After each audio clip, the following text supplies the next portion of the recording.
Bom, pessoal, vamos então à correção dos exercícios 6, 8, 9 e 10, tá?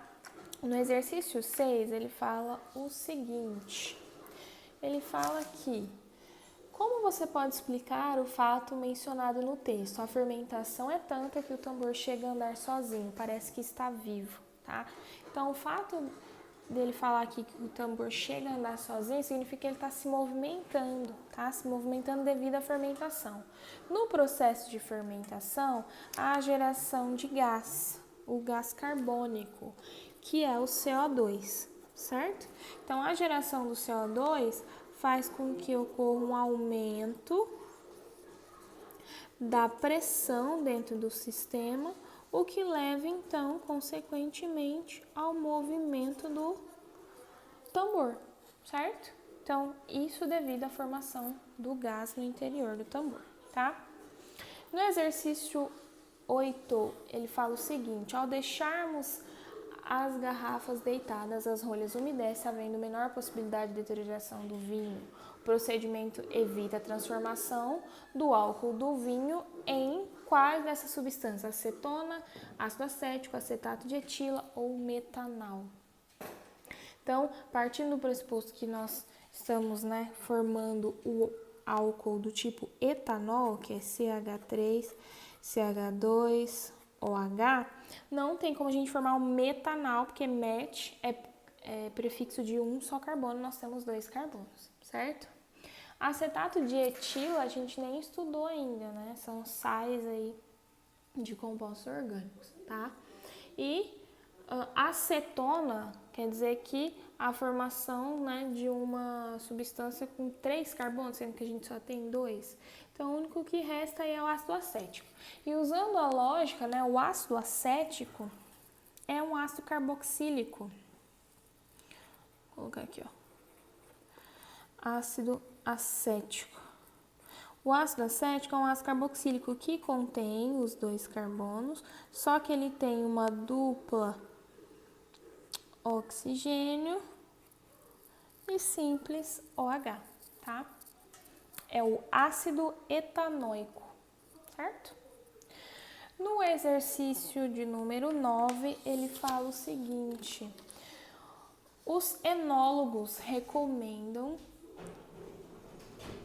que as garrafas de vinho sejam guardadas em local climatizado na posição horizontal. Assinale a opção que corretamente justifica essas recomendações, tá? Então, bem baseado no exercício 8, a alternativa que melhor se encaixa nas respostas é o item C, que fala que a posição horizontal evita a entrada do oxigênio e, consequentemente, a oxidação do etanol, transformando-se o ácido etanóico em vinagre. Então, nós vimos lá nas reações de oxidação dos álcoois, vou relembrá-las aqui. Lá nas reações de oxidação dos álcoois, que os álcoois sofrem oxidação de acordo com o seu tipo, Então, o álcool primário, ele sofre oxidação para a formação de aldeído e, posteriormente, ácido carboxílico, devido à contínua entrada de oxigênio, reatividade desse oxigênio com o sistema. Então, a inserção, de oxigênio no meio, aqui a gente forma uma dupla oxigênio e aqui uma dupla oxigênio com OH, tá? Então, aumento de oxigenação no sistema. Já o álcool secundário, só se oxida uma vez, formando acetona, e o álcool terciário não sofre oxidação, tá? Então, quanto mais oxigênio consegue adentrar ao sistema e reagir com o etanol lá presente, mais vai ser a inserção do álcool e ele vai passar de aldeído para finalmente ácido carboxílico, certo? Que é o ácido acético, no caso aí do álcool do vinho, ok? E no exercício de número 10, nós temos as reações de oxidação propriamente ditas, que acontecem entre essas moléculas, tá? Então, nós temos aqui a primeira molécula no exercício 10, que é o butano 1-ol, certo? Que é um álcool primário, tá? O OH está ligado ao carbono da extremidade, certo? Então, álcool primário sofre 2 tipos de oxidação, até ele chegar no limite. A primeira oxidação que ele vai sofrer é a ponto de transformar esse OH aqui numa ligação dupla e vai eliminar água, ou seja, ele vai perder o oxigênio que vai se aderir a esse hidrogênio, formando um OH, e perder esse hidrogênio, liberando água no sistema, tá? Então, o que vai sobrar? Vai sobrar o CH3 do início, o CH2, o CH2 do lado. Este carbono, aqui já teremos uma dupla com esse oxigênio. Esse hidrogênio foi perdido junto com o oxigênio que entrou e saiu arrastando esse hidrogênio. E sobrou só o hidrogênio de baixo, tá? Então, formamos aqui um aldeído.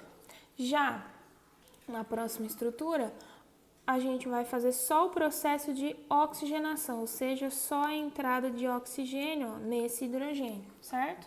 Então, o que antes era um aldeído vai se tornar um ácido carboxílico. Então, vai virar H3C, CH2, CH2, C, dupla O e aqui OH, certo? Ficou pequenininho, mas acho que dá para entender.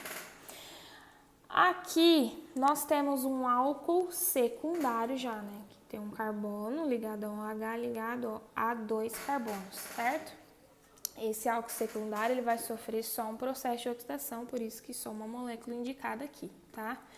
Então, nesse álcool secundário, o oxigênio vai se aderir a esse hidrogênio formando um OH. E ele vai retirar esse hidrogênio quando ele for eliminado da molécula. Então, ele perde tanto esse hidrogênio quanto esse hidrogênio, que são os H2 que vão compor a molécula de água que sai. E o oxigênio, o mesmo oxigênio que entra, é o que sai, tá? Para compensar, surge uma ligação dupla aqui. Então, o que nós devemos fazer? Vai repetir o primeiro carbono, vai repetir o segundo carbono, e o terceiro carbono não tem mais uma ligação OH, então ele faz uma ligação dupla com oxigênio, certo? E ele perdeu esse hidrogênio para a formação dessa água, então sobra apenas o CH3, formando uma molécula do tipo cetona. E por fim, nós temos um álcool terciário. Esse álcool terciário não reage, à formação de molécula. Por quê? Esse oxigênio ele precisaria se aderir a algum hidrogênio ligado diretamente ao carbono central. E não existe um hidrogênio ligado diretamente, existem hidrogênios ligados aos carbonos e o próprio hidrogênio do OH. Então, não tem como esse processo de oxidação acontecer, então essa molécula não reage com O, não formando uma outra molécula.